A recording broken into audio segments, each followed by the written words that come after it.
The phone was face up on her lap when I saw my husband's smile staring back at me from a stranger's lock screen. 33,000 feet in the air, seat 14C. And there he was, Osgood. That same crooked grin he'd given me at our anniversary dinner 2 months ago. Except in this photo, his arm wasn't around me. It was around her. I didn't gasp. I didn't move. 40 years of holding my face still in rooms that wanted to see me break taught me that much. My name is Ottilie Warrington. I'm 58 years old, and until that moment, somewhere over Georgia, I believed I knew exactly who my husband was. I want to know something before I keep going. What time is it where you're watching this from? Tell me in the comments. I read every single one. The woman beside me hadn't noticed me looking. She was scrolling, thumb moving lazy and content, the way you scroll when your life isn't sitting on a fault line. Mid-40s maybe. Kind face. The kind of face that hasn't learned to guard itself yet. I made my voice light, curious. The voice I use when I already know the answer to a question and need someone else to say it out loud. Is that your husband? She looked up, and her whole face opened like a door. Yes. She smiled the way women smile when they're proud of something they built. That's Osgood. We've been together 12 years. 12 years. I have been married to that man for 28. 2 kids, she went on, turning her phone toward me now, showing me a photo I didn't ask to see. A boy, a smaller boy, both of them with his same stubborn chin. Xavier's 9, Jaden's 6. He's so sweet with them. Sweetest man I know. Sweet. I thought about the man who forgot our anniversary 3 years running and blamed his travel schedule. I thought about the empty side of the bed on the nights he said Miami kept him late. I thought about 28 years of believing distance was just the cost of loving a hard-working man. I smiled back at her.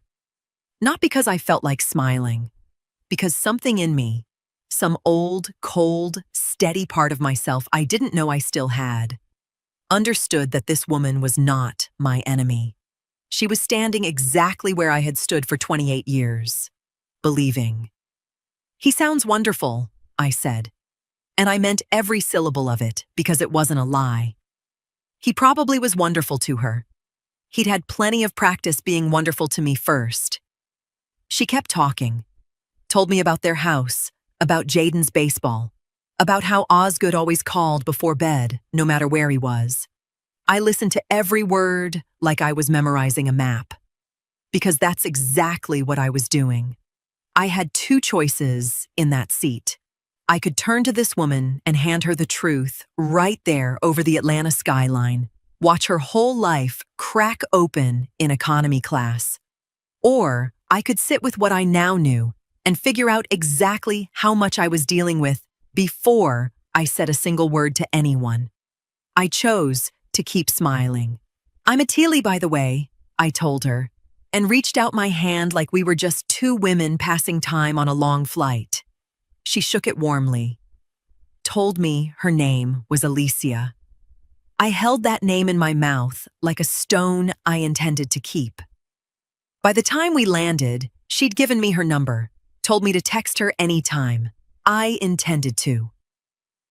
We were still on the ground in Miami, taxiing toward the gate, when Alicia asked for my number. We should stay in touch, she said, already unlocking her phone. I don't meet many people who actually listen when I talk. I gave it to her without hesitation.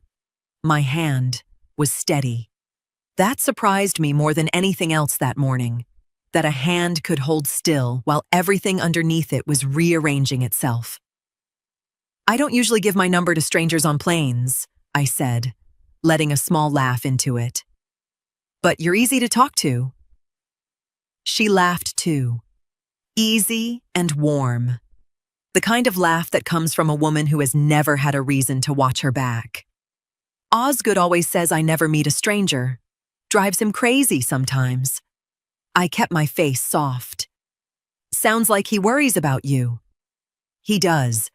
Doesn't even like me posting much online. Says his work is sensitive. People he deals with. So I mostly just keep things private. Never bothered me. I'm not much of a phone person anyway. She tucked her phone into her bag, then looked at me with something almost shy. Can I tell you something? You seem like the kind of woman who'd understand. Of course. He's been talking lately about slowing down. The travel, I mean. She said it lightly, like it was good news, like it was the kind of thing a woman says when she's finally being handed what she's waited years for. Says he wants to be home more, present. He used the word settle, like really settle finally. Something in my chest went still and cold at once. 28 years, and my husband had never once used the word settle with me. We were already settled, as far as I knew. Married, a grown son, a house we'd paid off together. There was nothing left in my life for him to settle into, unless settling meant choosing. I kept my voice even. That's a big thing for a man to say. I know. She smiled down at her hands, and for a second she looked younger than I'd first thought. Softer. The way people look when they still believe the story is only getting better from here. 12 years, and I still get nervous when he says things like that. Like I'm scared to actually let myself want it. I understood, suddenly, with a clarity that felt almost violent, that I was not looking at a woman in the early chapters of a deception. I was looking at a woman standing at the edge of what she thought was her happy ending. And if Osgood was talking about settling, about finally choosing, I needed to know which life he intended to walk away from. I didn't have time the way I thought I did.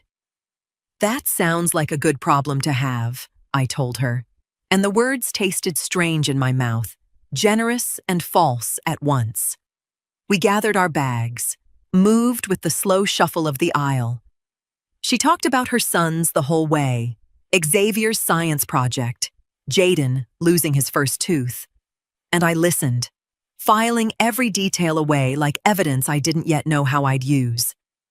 At the gate, she turned to me, bag over her shoulder, sunglasses pushed up into her hair. You said you're visiting your son this week? I am. A few days. Come by the house before you leave. Meet the boys properly. I'd love that. She said it so easily, so certain I'd say yes, that for a moment I almost forgot what I'd be walking into if I did. I'd like that, I said. And I meant it, just not for the reason she thought. Elias hugged me at the door the way he always did, one arm, quick, like affection embarrassed him a little. You look tired, Ma, he said, stepping back to look at me properly. Long flight. I let that be the whole explanation. If he only knew what kind of long. His apartment was clean in that particular way. A man's place gets clean right before his mother visits. Surfaces wiped. Throw pillows suspiciously fluffed. I sat on his couch while he made tea he didn't really know how to make right. Too much bag. Not enough patience. The way I'd taught him wrong 20 years ago and never corrected. Your father asks about you every time he calls, I said, testing the water, watching his hands instead of his face. His hands stilled around the mug for half a second. Just half a second. Then they moved again, like nothing had happened. That's nice, he said. Not you should call him back. Not tell him I said hey. Just, that's nice. Flat as a closed door. You two still not talking much? We talk. He set the mug in front of me too carefully, like he needed somewhere else to put his attention.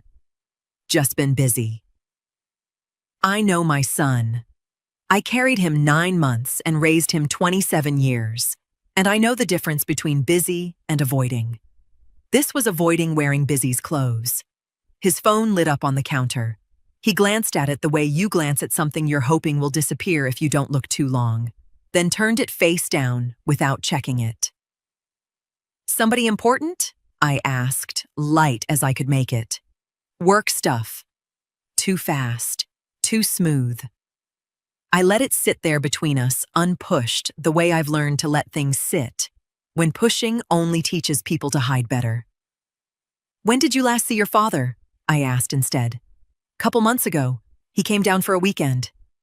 Elias said it easily, reaching for his own mug now, not looking at me. "That's funny," I said. "He told me last month he hadn't made it down to see you in almost a year. Said his schedule wouldn't allow it." The silence that followed had weight to it. I watched my son's face do the thing it used to do when he was 9 years old, and I asked him who broke the lamp. That particular stillness of a boy calculating which lie costs less. "Maybe I'm thinking of a different trip," he said finally, and his eyes went somewhere over my shoulder, anywhere but at me. "Maybe," I said, but I wasn't thinking maybe. I was thinking about a man who told his wife one thing and his son another, and a boy. Because that's what he still was to me, no matter that he was 27 and paying his own rent, who was working very hard not to have to explain why. I didn't press further. Not yet. I'd learned that much from 28 years of marriage to a man who could talk his way around a locked door. You don't kick it down. You wait until someone forgets to lock it. "I should get going," I told him, standing, gathering my purse. "Early morning tomorrow." He walked me to the door, hugged me again, that same quick, one-armed hug. "Love you, Ma." "Love you too, baby." I was halfway down the hall when I stopped and looked back at his closed door. Whatever my son was carrying, he'd been carrying it long enough to get good at hiding it. And I intended to find out exactly how long. Alicia's house sat on a quiet street with a mango tree out front. The kind of house that photographs well for the reasons that matter. Swept porch, real curtains, a wreath on the door that wasn't seasonal, just loved. "You found it okay?" she called from the doorway, apron still on, flour dusted along one forearm. "No trouble at all," I said, and stepped into the home my husband had built without me. The boys came running first. Xavier, tall for 9, polite in that careful way oldest children learn early. Jaden trailing behind him, gap-toothed, holding up a drawing before I'd even taken my shoes off. "That's a dinosaur," he informed me, like I might need help understanding. "A very good one," I said, and meant it, because a child's drawing doesn't know what its mother's life is built on. Alicia gave me the tour, the way proud women give tours, not showing off, just sharing. The kitchen where Osgood apparently made pancakes every Sunday. The backyard he'd put a swing set in himself. I walked through all of it, collecting details like stones in my pockets, each one heavier than the last. It was in the hallway that I saw it. A framed photo, slightly crooked, the two of them young and laughing on some beach I didn't recognize. Osgood's arm around her, the same way it had been around that lock screen photo. No children in the frame at all, just the two of them, and something in the ease between them that told me this was early. "Oh, that old thing," Alicia said, following my eyes, laughing a little. "Key West. I keep meaning to update it.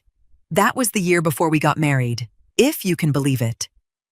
"The year before," I repeated, keeping my voice pleasant, curious. "So, you two were together a while before the wedding then?" "About 4 years before we made it official," she said easily. No weight to it at all. Just a woman remembering her own history. "Married 12 years now. Xavier came a few years into that, then Jaden a few years after him. So really it's 16 years all together, if you count from when we actually met. 16 years. I stood very still in that hallway, smiling at a photograph, while a number rearranged everything I thought I understood. 28 years I had been married to Osgood. 16 years ago put us solidly in the middle of our marriage, not some early rocky patch. not a moment of weakness before he'd fully committed to me. The middle. The years I remembered as good years. The year Elias made varsity. The year we repainted the whole house together. He had been living 2 lives through all of it. Not for 12 years. For 16. "Auntie, you want to see my room?" Jaden tugged at my sleeve and I let him pull me down the hall, my face arranged into something warm, something interested, while inside me a door I hadn't known existed swung open onto a much longer hallway than I'd been prepared to walk. I admired his race car sheets. I told Xavier his science trophy was impressive. I ate the meal Alicia had made with her own hands in the kitchen my husband cooked pancakes in. And the whole time, one thought sat cold and still beneath everything else. 16 years of my life had already happened without me knowing what they really were. I needed to know exactly how much I hadn't been told. I waited until I was back in my hotel room, door locked, shoes off, before I let my hands shake. Just for a moment. Just long enough to remind myself I was still a woman, and not only a woman gathering evidence. Then I picked up my phone and called Charmaine Odell. She'd handled a property dispute for me years back. Quiet and thorough. The kind of lawyer who asks 3 questions before she says a single word of advice. She picked up on the second ring. "Ottilie, it's been a while. I need your help with something, Charmaine. It's serious." Something in my voice must have told her not to make small talk, because she didn't. "I'm listening." I laid it out plainly. The flight, the photo. The woman beside me who didn't know my name meant anything. The house, the boys, the 16 years that had rearranged themselves in a hallway that afternoon. I kept my voice level the entire time, the way I'd kept it level on the plane, in Elias's apartment, in Alicia's kitchen, eating a meal made by hands that had touched my husband for longer than I wanted to think about. Charmaine didn't interrupt. I heard her pen moving, steady scratches against paper, the sound of a woman building a file. "And you're certain about the marriage?" she said finally. "Not just a relationship, an actual marriage." She said married, her words, 12 years. "Here in Georgia?" "Florida. That's where they live." The pen stopped. "Say that again." "Florida," I repeated. "Why?" There was a pause on the line, brief but deliberate, the kind of pause a careful woman takes before she says something she isn't ready to say yet. "I want to ask you something, and I want you to just answer it plainly," Charmaine said. "Have you and Osgood ever divorced? Even briefly? Any period where the marriage lapsed on paper, even if you got back together after?" "No. Never. 28 years. No gaps." "Okay." Another pause. "Ottilie, I'm not going to tell you what I'm thinking right now because I don't have enough verified information to give you a legal opinion. And I won't have you carrying something that turns out to be wrong. But I need you to send me everything you have. Dates, names, anything with her signature or his, if you can get it without raising suspicion." "What are you looking into?" "I need to confirm exactly how that marriage was recorded and whether the public records match what you've told me. Until I have certified records in front of me, anything else would just be speculation." My chest went tight. That same cold door creaking open feeling from the hallway in Alicia's house. "Charmaine, just tell me." "I will. The moment I know for certain." Her voice softened, just slightly. Not pity, just the sound of a woman who'd known me long enough to hear what the calm in my voice was costing me. "Give me a few days. Keep doing exactly what you're doing. Stay close to her, if you can stomach it. Don't let him know anything has changed." I sat on the edge of the hotel bed after we hung up, phone still warm in my hand, and let myself feel, for exactly 1 minute, how far I'd fallen from the woman who boarded that plane 3 days ago, believing she had a normal life waiting for her at home. Then I stood up, splashed water on my face, and started making a list of everything Charmaine would need. Whatever she'd heard in that word, Florida, had changed something in her voice, and I intended to know what it was. I was home 4 days when Charmaine called back with a list instead of an answer. "I'm not ready to tell you what I found yet," she said, "but I need you to start building something for me while I finish confirming it." Building what? A record. Every trip Osgood's taken to Miami for the last several years. Dates. How long he was gone. What he told you the reason was. Bank statements, if you have access. Anything that shows money moving somewhere you can't account for. And keep whatever Alicia's told you about timelines. Every detail matters more than you think right now. Why does this matter for a divorce, Charmaine? Georgia's a no-fault state. I don't need to prove any of this to leave him. You don't need it to leave him, she said carefully. You need it for what comes after. Trust me on this one, Ottilie. Start collecting. I didn't argue further. I'd learned enough about Charmaine over the years to know when her caution meant she was protecting me from something, not withholding for sport. That evening, Osgood came home at his usual time, tie loosened, briefcase set down in its usual spot by the door, kissing my cheek like a man who had nothing to apologize for. 28 years of that motion, so practiced neither of us had to think about it. "Long day?" he asked, opening the refrigerator. "Long week," I said, and meant something entirely different than he understood. I watched him move through our kitchen. His kitchen, the one he'd apparently also had a version of in Miami, complete with Sunday pancakes I'd never once been served, and felt something in me go very quiet and very sharp at the same time. "You look tired," he said, glancing over. "Miami trip wear you out?" Something like that.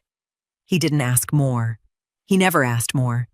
I used to think that was respect, giving me my privacy. Sitting in that kitchen now, I understood it might have simply been a man who didn't want the question turned back around on him. After he went up to shower, I sat at the desk in my sewing room with a legal pad and started writing. I went back through years of calendar entries, the ones I'd kept out of habit more than purpose.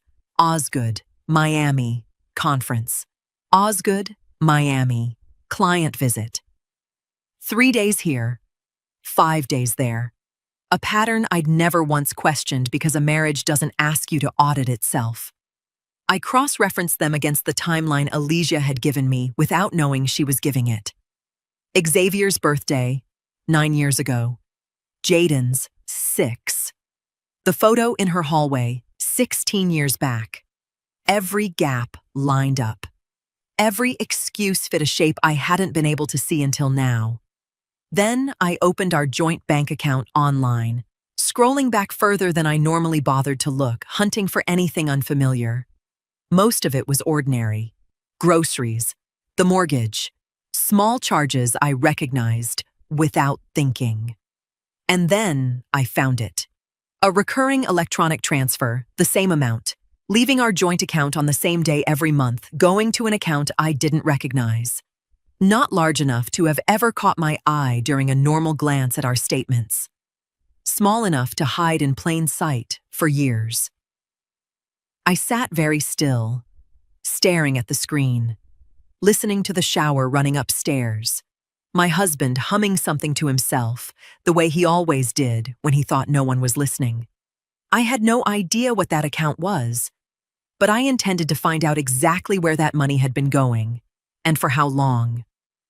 I called Elias on a Tuesday night, the legal pad still open beside me, the unexplained transfer still sitting in my mind like a stone I couldn't put down. "Ma? Hey." He sounded relaxed, unguarded, the way people sound when they don't know a conversation is about to change shape. "I need to ask you something, and I need you to actually answer me this time." The silence on the other end told me he already knew what was coming. "Ma." 12 years, Elias. She said 12 years married, 16 since they met. That's more than half your life. That's most of mine. My voice stayed even, but something underneath it had gone thin, stretched close to breaking. I know you know something. I saw it on your face in your apartment. I need you to stop protecting whoever you think you're protecting and just tell me the truth. The quiet that followed lasted long enough that I thought he might hang up. I found out 4 years ago, he said finally, voice low, like the words had been waiting behind his teeth for a long time. I was down here, ran into him at a restaurant. He wasn't alone.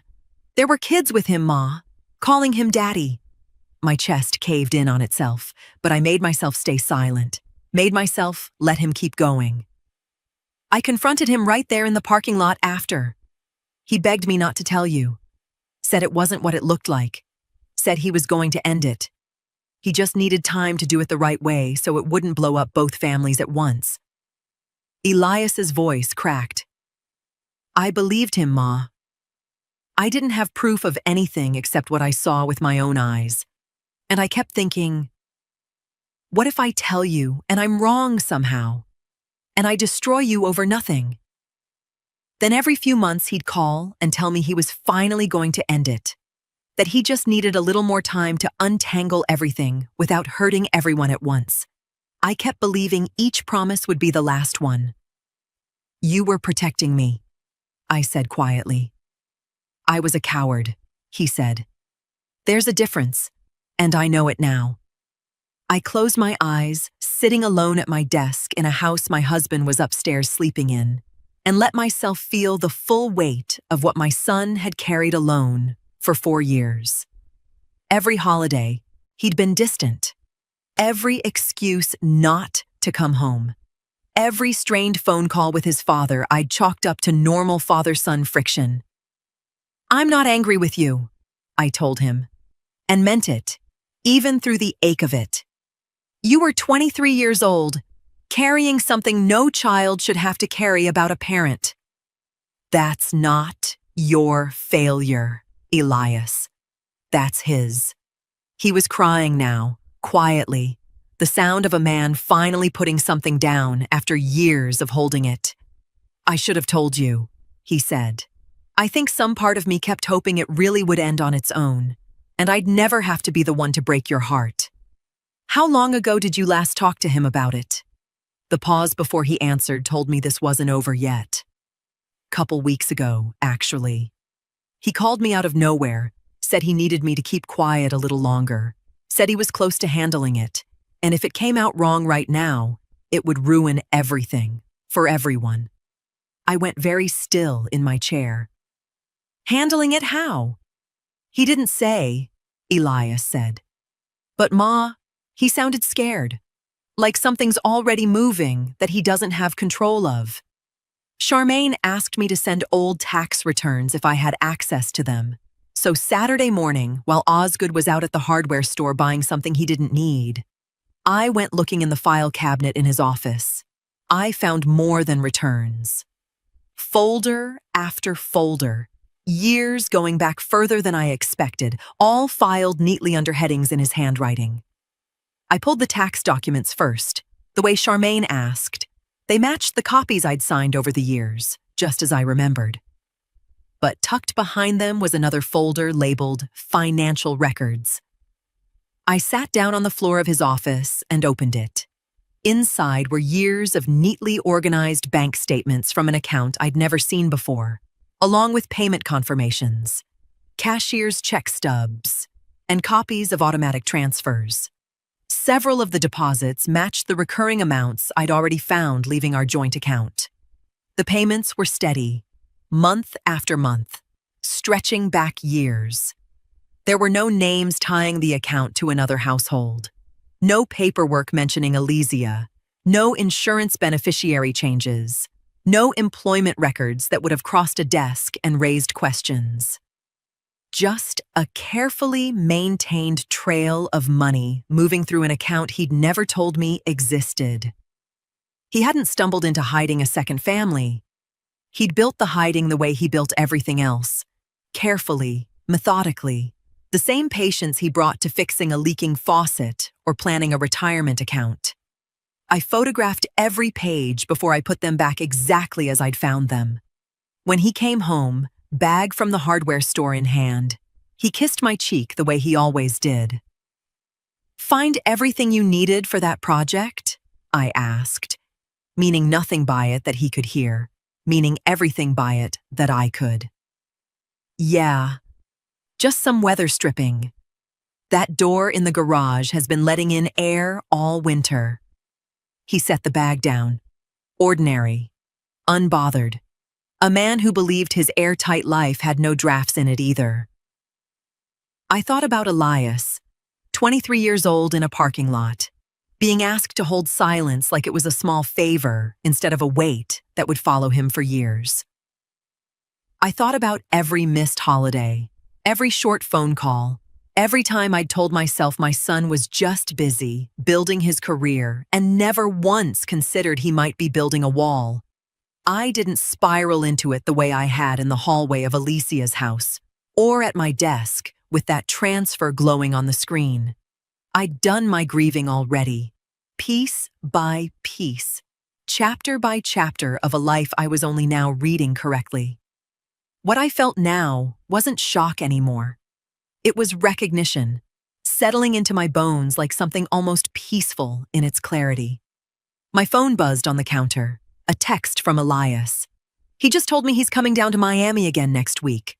Said it's important. Wanted me to keep my schedule open. I stood very still in my own kitchen, in the house Osgood believed was still solid ground beneath him. Next week. Whatever he was planning to handle, he intended to handle it soon, and I intended to be ready before he did. Charmaine asked me to come to her office instead of calling this time. And something about that request sat heavy in my chest the entire drive over. Her office was quiet, blinds half drawn, a manila folder squared perfectly in the center of her desk like she'd adjusted it 3 times before I walked in. "Sit down, Ottilie." I sat. "I'm going to tell you what my investigator found, and I need you to let me finish before you say anything, because there's a lot here and it all matters." She opened the folder. Osgood filed for a marriage license in Miami-Dade County 12 years ago. Full legal ceremony. Officiant, witnesses, everything recorded and filed. His name is on it. Hers is too. I already knew this. Alicia had told me herself. I opened my mouth to say so, and Charmaine held up a hand, gentle but firm. There's more. On that application, he listed his marital status as single. The room went very quiet around me. "He was never divorced from you," Charmaine continued. "Not once, not ever, which you already confirmed to me. County clerks don't search every state's marriage records before issuing a license. They rely on the sworn information applicants provide. Osgood signed that application knowing it was false. Which means legally, in the eyes of the state of Florida and the state of Georgia both, that marriage to Alicia never existed. It's void. It was void the moment he signed his name to a lie on that form. Void, I repeated, the word strange in my mouth. Meaning she was never his wife, not legally. Whatever they built together, whatever ceremony they had, none of it holds up. You are still, and have only ever been, his only legal wife. Charmaine leaned forward slightly. And Ottilie, that's not the part I need you to sit with hardest right now. What he did, marrying another woman while still legally married to you, isn't just grounds for divorce. It's potentially bigamy. And lying on that marriage application is exactly what allowed it to happen. That's why I've been moving so carefully. Something in me that had been holding itself together for weeks, through the plane, through Alicia's hallway, through Elias's confession, through years of hidden financial records and unanswered questions, finally cracked. Just slightly. Just enough. I put my hand over my mouth and sat there while 28 years reorganized themselves one final time. He hadn't just betrayed me quietly, in the shadows, the way I'd been picturing it.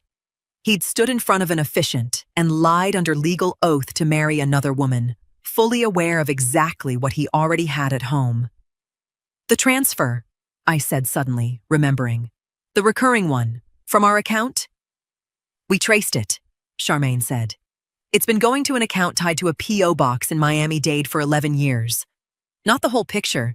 He had income of his own funding most of that household. But that transfer was a steady piece of it. A car payment, maybe? Or something for the boys' school. Small enough never to catch your eye. Regular enough to matter to them. 11 years of my own money, quietly propping up a house with a mango tree and a swing set he built with his own hands. "What happens now?" I asked, when I could trust my voice again. Charmaine closed the folder. "Now everything changes. This isn't just a divorce anymore, Otili. This is a criminal matter now, too. This is asset protection built on solid ground instead of speculation. This is a completely different case than the one we started building 4 weeks ago." She met my eyes steadily. "I need a few days to restructure the entire strategy before we move. But I want you prepared. What we do next is going to look very different from anything we've discussed so far." Alicia called me on a Thursday evening, and I almost didn't answer, because Charmaine's voice was still fresh in my ears, telling me what everything now meant.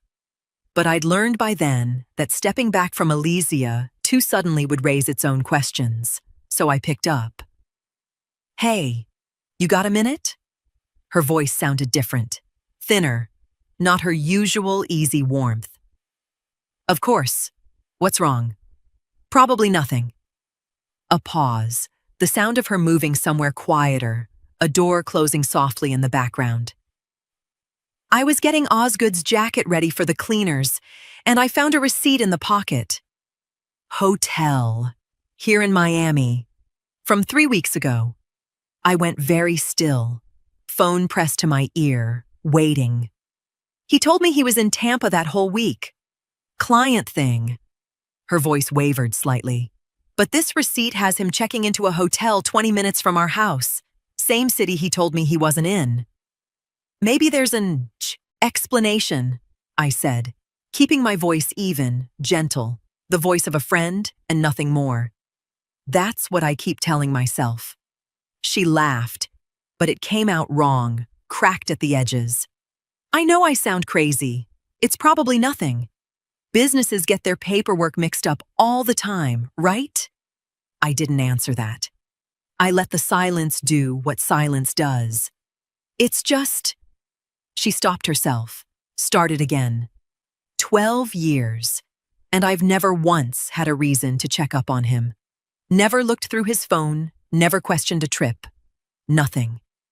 And now I can't stop thinking about it. Why would he lie about which city he was in if there wasn't something he needed to hide?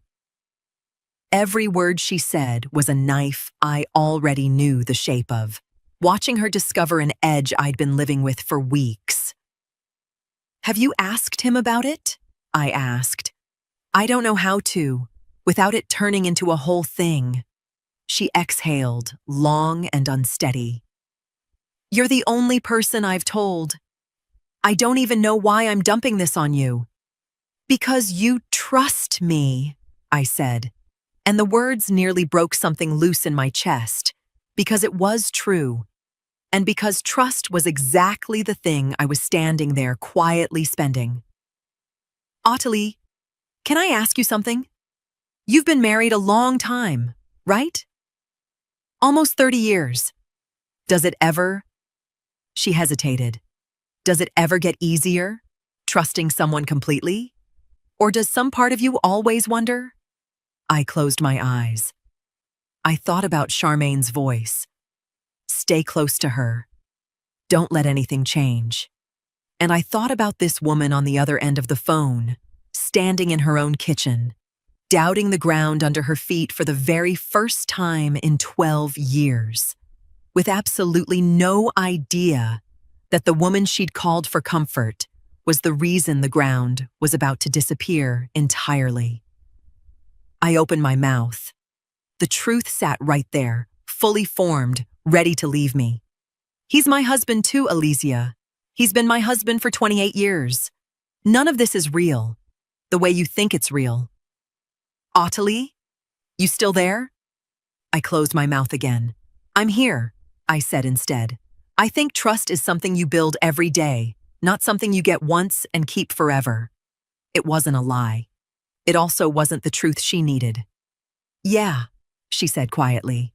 Maybe you're right. We hung up a few minutes later, and I sat holding my phone long after the call ended, hating myself a little for the mercy I'd just withheld from her, and hating him more for making that mercy necessary in the first place. I made a mistake on a Tuesday, and I didn't realize it until it was already too late to undo. I'd been working from the folder Charmaine wanted updated, dates, statements, copies of what the investigator had pulled, and I left it on the kitchen counter for no longer than it takes to answer the door for a delivery. Osgood came down for water while I was gone. When I came back, the folder was closed, squared a little too neatly, the way a man squares something he's trying to make look untouched. Everything all right? He asked, leaning against the counter, water glass in hand, watching me pick the folder back up. Just paperwork for the house, I said, keeping my voice light, sliding it into my bag like it weighed nothing. Didn't realize we had house paperwork going on. He said it easily enough, but his eyes stayed on me a beat too long, the way they used to when he was deciding whether to believe something I'd told him. Insurance renewal. Boring stuff. I smiled, kissed his cheek on my way past, and felt my own heartbeat in my throat the entire walk up the stairs. I didn't know how much he'd seen. I didn't know if a name had been visible, a date, a letterhead with Charmaine's firm printed across the top. I only knew that something in his face had shifted. Some old instinct in him waking up that hadn't needed to be awake in 28 years. He was quiet at dinner, quieter than usual. Twice I caught him watching me when he thought I wasn't looking. The way you watch a door you're no longer sure is locked. 2 days later, Elias called me, and I could hear something tight in his voice before he even said a word. Dad called me. I sat down slowly at the kitchen table. What did he say? He was asking a lot of questions. Whether I'd talked to you lately, whether you seemed different, whether I knew anything about you, looking into things. Elias exhaled hard. Ma. He sounded scared. Not guilty scared. Trapped scared. What did you tell him? Nothing. I told him I didn't know what he was talking about. A pause. He didn't believe me. He got quiet in that way he does when he's trying to figure out if you're lying to him. And then he just said, if your mother asks you anything, you tell me first. You understand me? Something in me went cold and still at those words. 28 years of a man who'd never once tried to control who my son talked to, suddenly issuing instructions like he was protecting territory. What did you say back? I told him no. Elias's voice hardened, steadier now than I'd heard it in weeks. I told him I wasn't going to report back to him about my own mother, and if he had something he needed to worry about, that was between him and whatever he'd done. Then I hung up. I closed my eyes, equal parts proud and afraid for my son, sitting 3 states away, having just drawn a line his father wasn't used to anyone drawing. He's going to know you're not on his side now, I said quietly. I was never on his side, Elias said. I just didn't know how to stop protecting him without hurting you worse. That's over now. I thanked him, told him I loved him, and sat alone at the table for a long time after we hung up. Somewhere across town, my husband was realizing his son had chosen a side, and he was about to start wondering exactly how much everyone around him already knew. 3 weeks passed before Charmaine called and said one word. Ready. She walked me through it in that steady voice of hers.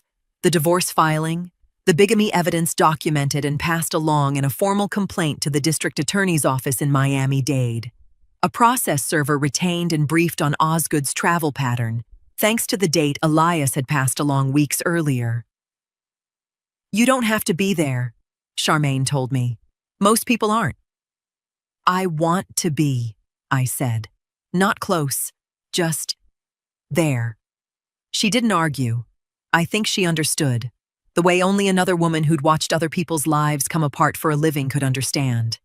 That after 28 years, I needed to see it with my own eyes and not just hear about it secondhand. I flew down the same week he did, stayed at a different hotel, told no one but Charmaine and Elias where I was. On the morning it happened, I parked my rental car half a block from Elysia's house, mango tree visible even from that distance, engine off, hands folded in my lap like a woman waiting outside a church. Osgood's car was already in the driveway. He'd arrived the night before, Elias said. Business as usual, as far as anyone in that house knew. I watched a plain sedan pull up a little after 9. A man in a golf shirt and khakis got out, unremarkable, carrying nothing but a manila envelope, and walked up to the front door like he was delivering takeout. Alicia answered. I saw her from where I sat. Bright shirt, easy posture, a woman with no idea her morning was about to end differently than it began. She called back into the house. A moment later, Osgood appeared in the doorway beside her, and even from half a block away, I recognized the particular way he stood when he was being polite to a stranger he had no reason to distrust yet. The server said something, held out the envelope. I watched my husband's whole body change. The posture I'd know anywhere, shoulders back, chin level, the stance he took when he thought he was in control of a room, collapsed into something smaller. He didn't take the envelope right away. The server said something else, firmer this time, and pressed it into his hands anyway, the way they're trained to do. Alicia's face turned toward Osgood, confusion first, then something sharper as she read whatever was printed across the top of that envelope. I couldn't hear the words from that distance. I didn't need to.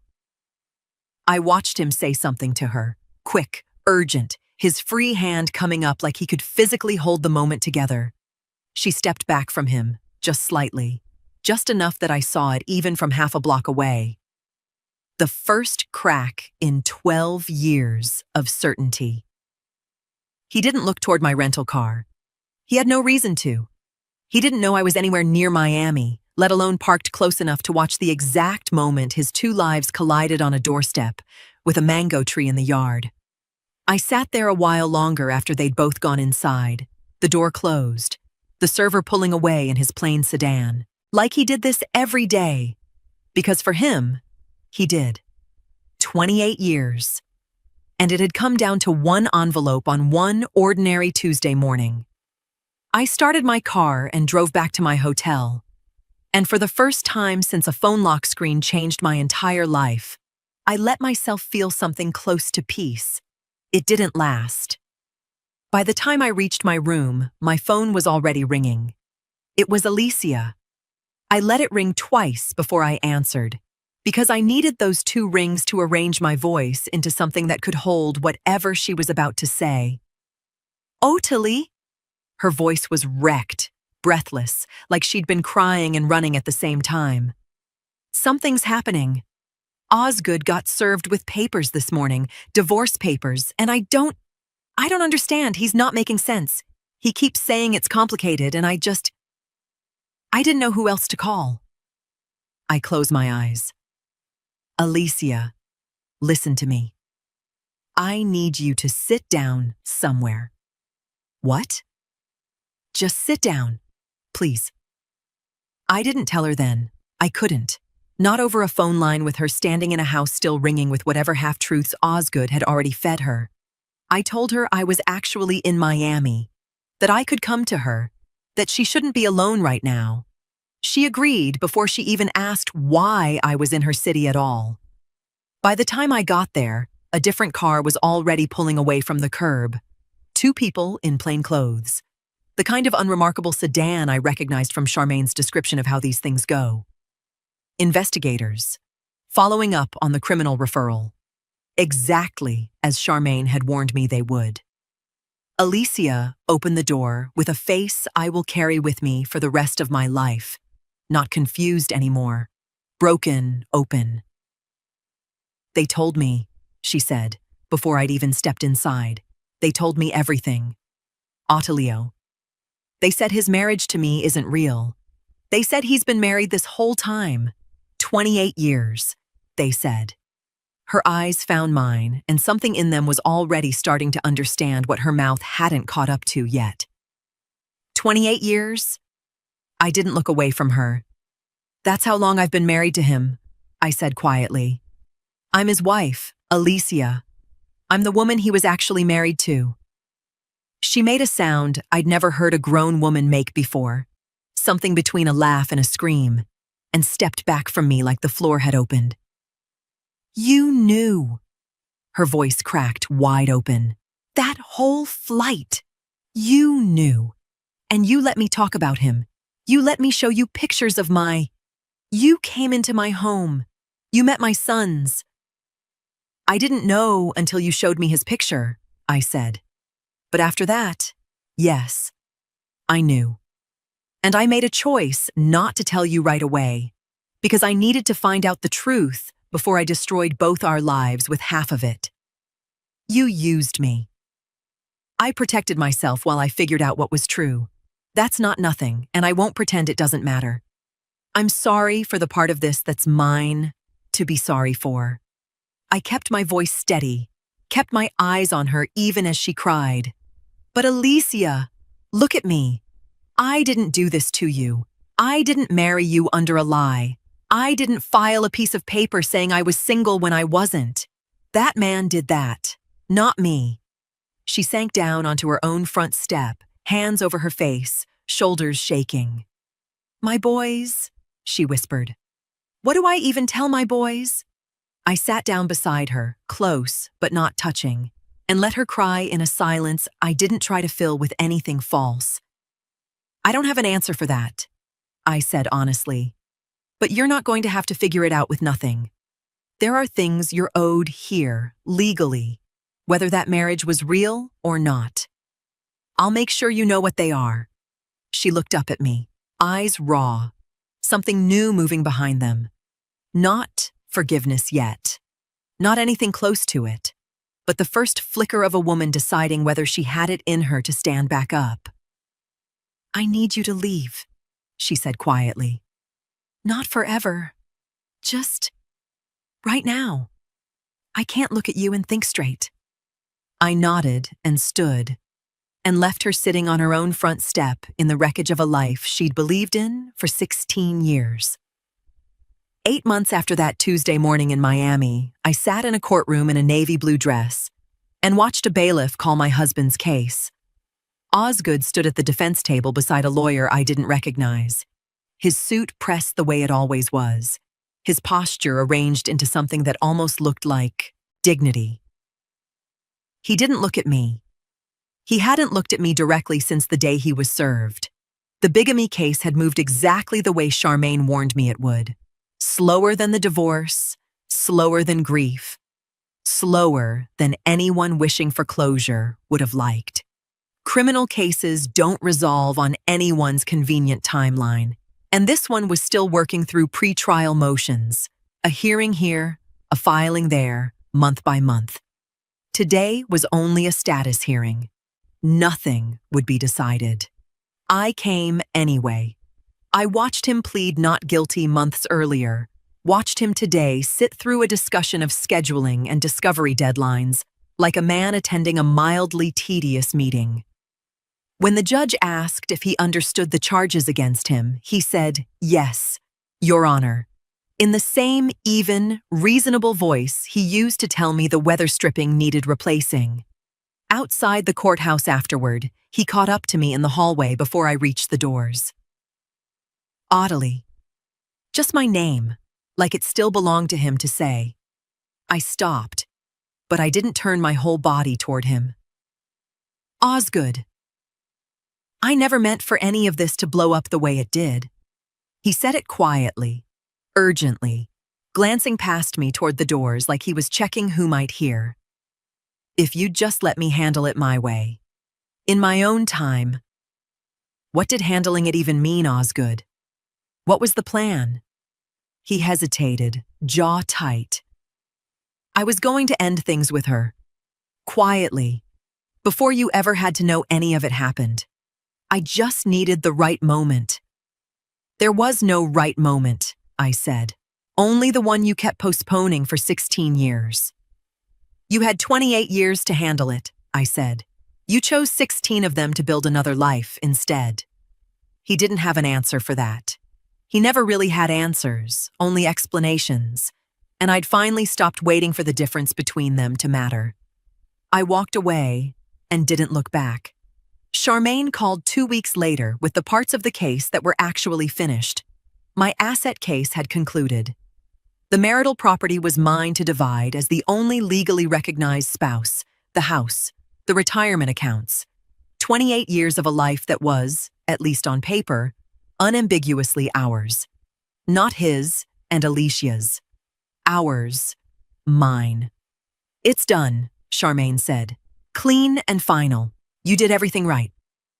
I thought about that phrase for a long time after we hung up. Done. Final. As if a life could close like a file folder. Elias told me, during one of our calls, that Alicia had retained her own attorney, not Charmaine, someone local, someone who specialized in exactly this kind of tangled aftermath. She was pursuing a civil fraud claim against Osgood directly and separately, support for Xavier and Jaden, which the law owed them regardless of what had or hadn't been legally valid between their parents. Elias had run into her once at a coffee shop near his office. Said she looked tired, but steady. Said she'd asked about me in a way that wasn't warm yet, but wasn't cold either. She said to tell you she doesn't hate you, Elias said carefully. She just needs time before she can say anything more than that. I understood. I'd spent 28 years learning that some things can't be rushed toward healing, only walked through slowly, one ordinary day after another. The legal threads were closing now, one by one, each in their own time, each with their own weight settled where it belonged. Osgood would face what he'd built for himself. Alicia would fight for what she and her sons were actually owed. And I would go home, to a house that was, for the first time in longer than I wanted to admit, entirely and only mine. But none of that told me who I was supposed to be now, in the after. That part, no lawyer could file paperwork for.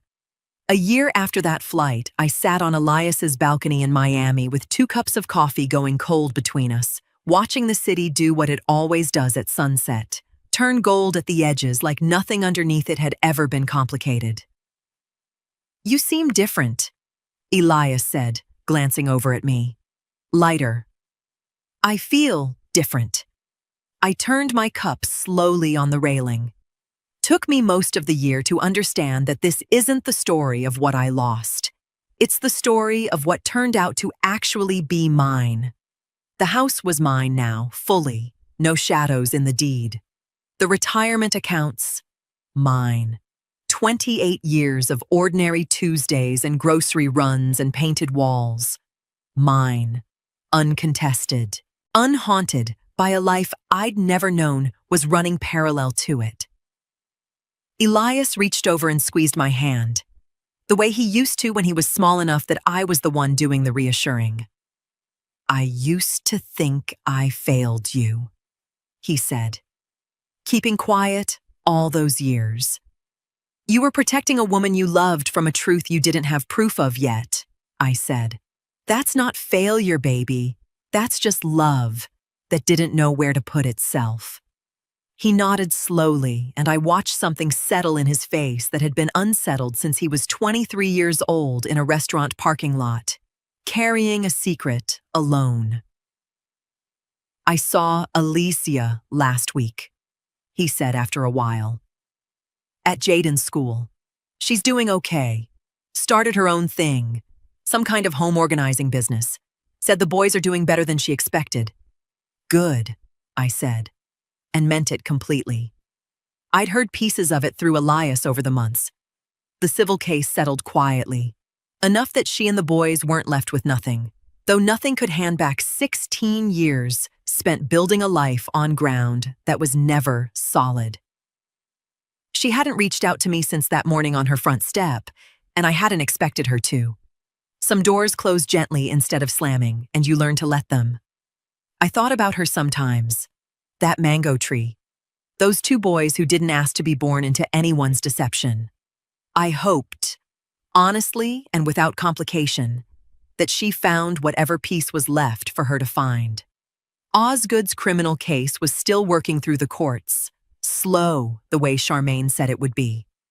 I didn't follow it closely anymore. Some part of that story wasn't mine to carry forward. It belonged to the state now, to the law, to whatever consequence eventually caught up to a man who'd spent half his marriage running from one. Do you regret any of it? Elias asked. The plane, the friendship, all of it? I considered the question honestly, the way I owed him. No, I said finally. I regret that it happened at all. I don't regret how I handled it once I knew.